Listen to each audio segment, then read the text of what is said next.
Good afternoon, Big Brother fans. Here we go, one last time.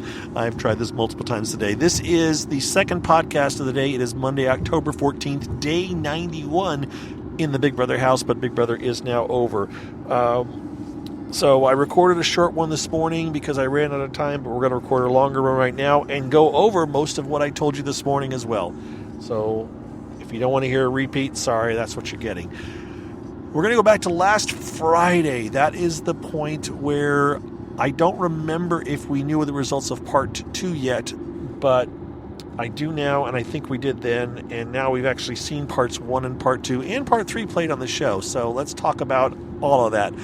We saw part 1 on the show last night, which was held Thursday night after the flashback episode where they went back, which I haven't watched yet, and it was basically kind of a version of The Wall, except for they were in individual little modules and they were kind of leaning out over the ground and kind of moving around, and fake lasers were shooting at them and causing cold slime to drip on them. But it was a wall competition, right? Except for they're holding their hands over their head. They're stretched out. Some people said that Chelsea's thing wasn't as tough as Cam or Mackenzie's. Whatever. Don't care. Chelsea was actually third of these 3 house guests in the real wall competition, and this time she managed to win it, which we already knew.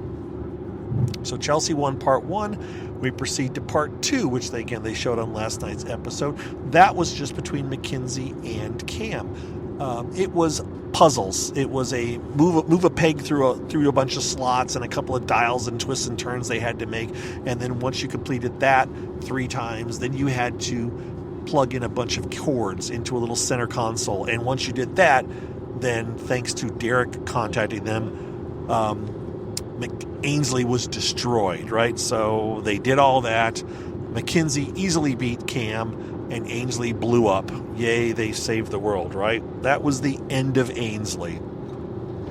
Then we saw part 3 live. So we get to part 3. I'm sorry, they did the jury visitation next hosted by Taylor. She did a fine job. She's replacing Will Kirby this year, and so she'll be the new host until she decides to step down, I'm sure, of the jury house. And she did a good job questioning the jurors. It's fairly formulaic. I'm not knocking her for it. It's just what it is.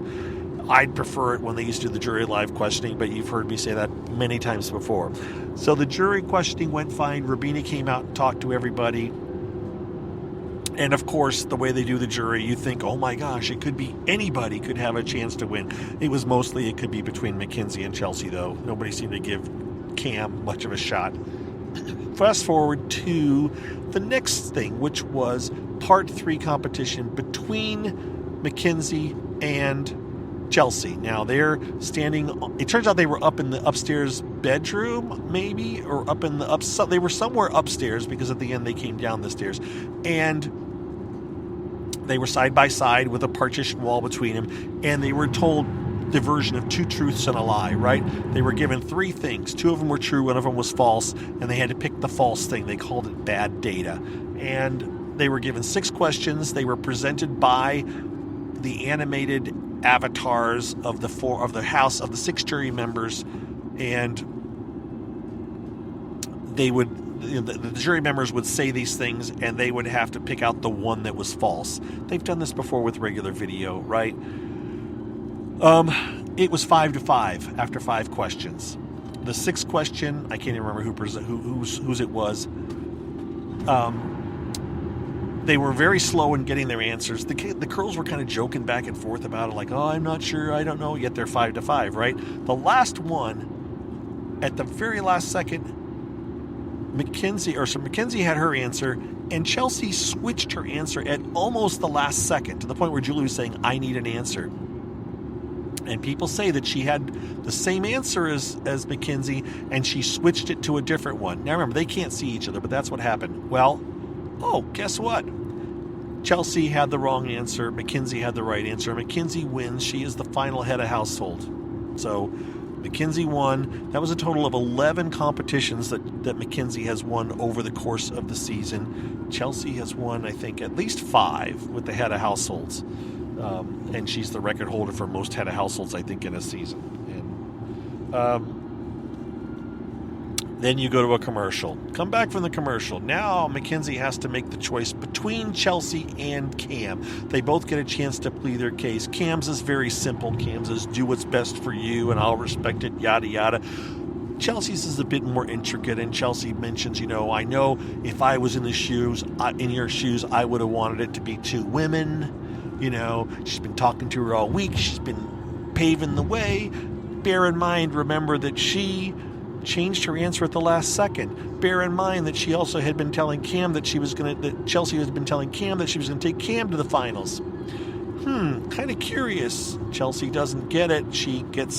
If she can get Mackenzie to draw her in, then she doesn't have to be the one to evict Cam. Now, in the end, Chelsea has said in postseason interviews, now that I've had a chance to hear people talk about them, I still haven't read them yet, Chelsea maintains that she would have selected Mackenzie if she had won the third part. That's what she says. Mackenzie says, I have to stick with the person that helped me get here, that's been loyal to me and everything, and yada, yada, even if it's a tougher way to go. And so I am taking I'm taking Chelsea. So Cam was eliminated. He becomes the 7th juror, heads outside, whatever. Talks to Julie. Julie asks him, would you have taken Chelsea or Mackenzie? And he said, I would have taken Chelsea. So either of them would have taken Chelsea. Chelsea was pretty much a lock to get to the final 2, it appears. Now the question is, and Julie said it very clearly to Chelsea, this is a $750,000 decision, whatever you do. And frankly, we all felt that if Chelsea made it to the finals, she was going to win it. The jury questioning then happened. So Julie talked to the jurors, whatever, yada, yada. Then Cam came out and joined them, and they did the jury questioning of Mackenzie and Chelsea. The questions were very heavily, felt like they were all like, we're voting for Chelsea. That's really what it felt like to me. Quinn even said says the jury, a lot of the jury or some in the jury think that Chelsea has guided your decisions, and Mackenzie had to defend that. I mean, that right there, Mackenzie had to know, oh my gosh, this is a problem. Chelsea, it was almost like she'd been faking it all along, and then the gloves came off, and she just had she rattled off the answers. She had been practicing, and this is one of the reasons I think Chelsea threw it, and it was pointed out by Dingo at Hamster Watch. She had been practicing her speech to what she wanted to say, and it involved her mentioning that Mackenzie had won 11 competitions. Well, that competition was her 11th, so it's almost like Chelsea was prepping for Mackenzie to win that competition, like she expected her to win it. I just really think Chelsea wanted Mackenzie to win it, and then she wanted Mackenzie to take her. Now, some would say that was risky. I think that's how confident Chelsea felt. Chelsea, again, since then has denied it, but I don't know. I think she did it. So Chelsea blows Mackenzie out of the water with her speech. The vote is done. They bring out the vote is done. Everybody is, saying whatever they're saying. You had Chemo and Rabina with their 2 little cutesy comments where Chemo said, "I'm voting for one of you," and Rabina said, "I'm voting for someone that's taller than me." Right? They planned those out beforehand. That's what Chemo and Rabina probably did for the brief time they were together since Rabina got evicted. So it was fine. It was funny. They've done the voting. Then they bring out the other jurors.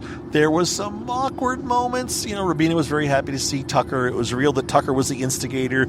Everyone was surprised. Rabina forgave Tucker. They hugged. There was really some awkwardness between Matt and Angela, where Matt kind of said, "I forgive you, Angela, for kind of calling me crazy eyes and going after me." And Angela's kind of like, "Yeah, okay, whatever. What, you want to, it's like, do you want to give a hug or something?" It's like, okay, whatever. But you could just, it was really awkward and strange. Karen's demeanor on last night's episode was not near as good as it was when she got evicted. It's like she was giving and I'm calling her Karen. Angela's attitude was much more awkward than it was during the thing. But the Karen references, because earlier today I said she kind of was giving slight Karen vibes, right? It was very much, and that's a stereotypical name, obviously. It was just not warm and fuzzies, and I was kind of disappointed in Angela's performance last night. So that happened. There was also talk about the showmance between Mackenzie and Matt, which is like, there was no showmance. I don't know why they glommed onto this so hard. Kind of like the Matt showmance last season. It was kind of like, what showmance? There really wasn't a showmance. Okay, so they did all the quizzing. I'm trying to think of what else to tell you guys. They did a charcuterie reference. It was what it was. Then they revealed... We're getting through it as quick as we can because, as I mentioned, I'm with my kids. We're going to get to the venue quick, so I got to get through this. They get to the vote reveal. Look, it's silly. They revealed the first 4 votes. Angela was the one vote that we thought might go for Mackenzie, and Angela voted for Chelsea as well. So it was 7-0 in the end. They only revealed 4 before they announced it. Chelsea and Mackenzie come out to the confetti. Chelsea's the winner. She gets all kinds of hugs and all that kind of stuff. It was great. It was fun. Great for Chelsea. Chelsea is the first female house guest to win by 7 votes. I believe it's true that she's also the first house guest to never get a vote. She was nominated, though, but she never got a vote. And I don't know what they're saying, and I can't hear them. I'm going to have to ask these guys later what they're whispering about. Anyways, so she came out, and then they announced the America's Favorite House Guest. And the top 3 vote getters for that were Angela, Tucker, and Quinn. Quinn was kind of the surprise of those 3, although not really. He did well in voting earlier. But Angela was not a shock to me, although she was a shock to some. Tucker was the actual winner. Tucker won America's Favorite House Guest, which actually is interesting because he won, I think, $50,000 for that. He won $20,000 for the instigator. Did he win other money? He won his stipend. He got close to Mackenzie money, and he didn't even have to be in jury. So Tucker did all right. The last thing they did after all of this stuff was they announced, Julie said, "Oh, there's some kind of noise. Do you hear this noise?" And they cut to the inside of the house, and you see the proto box with the Janky doll, the Janky icon at the bottom, just the head where it had died, and a new head floats down and lands on top of the other one, and Janky comes back to life. And apparently, killing Ainsley saved Janky, and Janky is revived. And then they put Janky on the big screen in front of the whole damn audience, and Janky says, "Let's sing, everybody," and they sing the damn Janky song. Now, my son, who watched Big Brother, obviously, is giving a big, oh yeah, like he enjoyed that moment. It was very bizarre. It was like, we have so jumped the shark.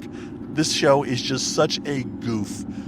So they sang the Janky song. Everybody, including the studio audience, they pan while everyone is singing the Janky song. Janky, I'm sure, will be back in future seasons. It's just crazy and silly, but it is quite a way to end this show that has now officially completely jumped the shark into silliness. And I'll be watching it. Yeah. So there you go. There is your recap, the longer recap. I made it faster than last time. We're only at 13 minutes. I ran like 20 minutes before, but I'll talk about it some more later after I see some interviews. As I said, I'm on my way to a Pacers game to see a former college player that I'm a huge fan of, Zach Edey. Hopefully get to see him play, and we're going to check that out. But thank you for listening. Thank you for your support. Thank you to my patrons. Hopefully you heard your shout out last Friday, and I will talk to you guys all very soon. Thanks for listening. Take care, everybody. Bye-bye.